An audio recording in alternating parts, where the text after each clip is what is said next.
Blade Seed Studios come back at you in a video. Today we are going to be doing Dark Souls Remastered 100% items guide for the DLC of Dark Souls 1 Victorious of the Abyss.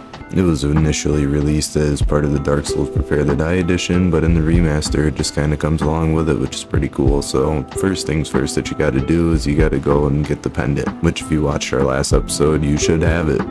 After, you're going to go down to where the Hydra is, and there's going to be a black hole right here, and go ahead and touch it, and Manus is going to grab you right out of the abyss and pull you right in. I do also want to quickly mention, if it's the first time that you've been down in this area, you might have to kill an orange golem that's concealing Olaseal. You have to unlock that first before doing this. Manus is going to pull you into the Sanctuary Garden, where you're going to have to fight the Sanctuary Guardians. Dark Souls making puns is funny, huh? Go ahead, dance around, have some fun, get shot by electric, who knows, go ahead and try to cut off the Guardian's tail because you'll receive a Guardian's tail weapon. Make sure to stab him a few times and at the end you'll achieve victory. And we're going to move on into the next area. We're going to come strolling on into Olaseal Sanctuary, where there's going to be a bonfire and a mushroom NPC named Elizabeth. You can either kill her or you can go ahead and purchase some of the items off from her. She will give you some Elizabeth's mushrooms, which is the reason why you'd want to kill her. And they are a rather powerful item. And now we're going to go head on over to the Royal Wood, so make sure to rest at the bonfire and restore your Estus, and let's go adventuring. I'm going to go over the enemies real quick. There is Abyss attack dogs, guardians, and wooden scarecrows in this area, each one dropping their corresponding items. But the axe, it is a beautiful axe. It does a whole lot of damage, and the special ability on it is pretty cool. And the scarecrows drop their four-pronged plow, which is like a pitchfork looking item. It's actually a pretty funny weapon to use. You go flying all over the place, lunging yourself around, and they also drop the blossoms that cure the poison and the blood loss. Since this is literally Darkroot Basin, but in an older version of it. If you follow along the right path, you're going to come across a little tower looking thing, and there's going to be some guardian gauntlets and an elevator inside of here. And you kind of wobble along and find this little pond. It's going to have a chest inside of it with a blue titanite slab. Make sure to grab that for your magical weapons. After that, we're going to go running way over across, and we're going to go pick up the guardian leggings. Reminder, there is a lot of enemies in this area, so just kind of be careful. After you pick those up, we're going to head over to the bridge, and on the bridge there's going to be your first encounter with Black Dragon Calamite.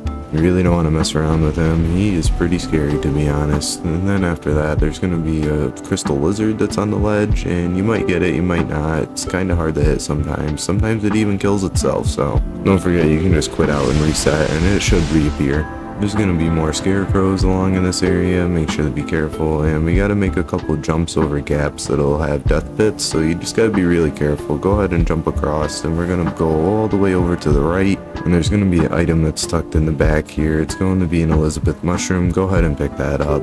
Kind of see an item up there on the ledge. We're going to grab that one next, so you're going to follow up along the ledge and jump across again. Make sure you don't fall in this pit, it sucks. You're going to receive a guardian helmet when you do this. We're already at 3 out of the 4 pieces for this set, so it's pretty cool. Now if you just kind of follow along the ledges again, there's going to be an item way tucked down at the back. Once again, there's lots of enemies throughout this area. I clear them out to make these guides a little bit easier for myself. And after all that running, you're going to come up on Goff's great arrows, 8 of them to be exact. And then there is one more item tucked over to the side here. There is a guardian chest plate, which that'll bring us up to the whole entire set complete and ready to go. So you're gonna look like a badass in no time if you want to use this set. We're gonna drop back down to where the crystal lizard was, and then drop back down on the other ledge, and now we're gonna go over to the right instead of going over to the left this time. Ironically enough, I was just talking about clearing out all the enemies, and I accidentally left a couple enemies. They are sitting here protecting a large soul of a proud knight though. And then if you go up to the left, there's going to be a crystal lizard. Go ahead and take him out. And then if you keep running straight but kind of veer off to the left, you'll be able to see an item that's over on the cliff edge. You're going to want to go ahead and grab that. It's going to be a gold coin. Really enjoy the concept of coins in Dark Souls 1, but they should have just had a little bit more use to them instead of just feeding them the fram. After you run back over to the other side, there's going to be an elevator, and there's going to be an item tucked behind it. So don't forget to grab it before you go down the elevator here. It is only a soul of a proud knight, but hey, every soul counts when you're trying to level up. After going down the elevator, you're gonna see a fog wall. You're gonna just go ahead and ignore that for right now. That's the Artorias Abyss Walker fight, so yeah, big scary badass alert. We're gonna want to go down this little path to the Calamite boss fight. After fighting off the couple Abyss dogs, they are guarding a large soul of a brave warrior. If you really want, you can try to get the items over here in Calamite's area, but I'm just gonna ignore them for now. And then I'm gonna go running back up to the Artorias boss fight area to go and talk to Mischievous Chester. He has a large variety of items that are actually pretty useful, so go ahead and purchase what you need and continue forward. If for whatever reason you want to kill him, you will gain his entire armor set upon defeating him.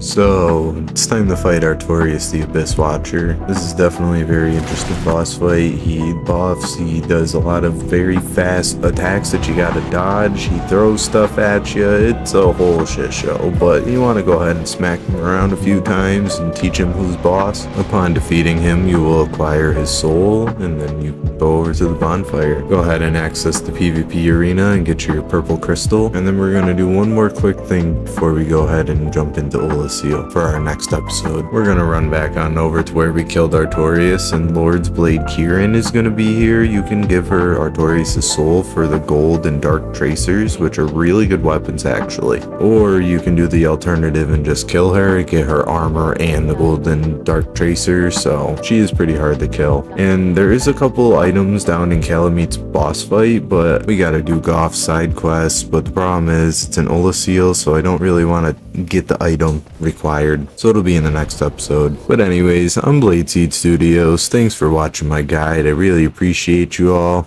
and I'm out.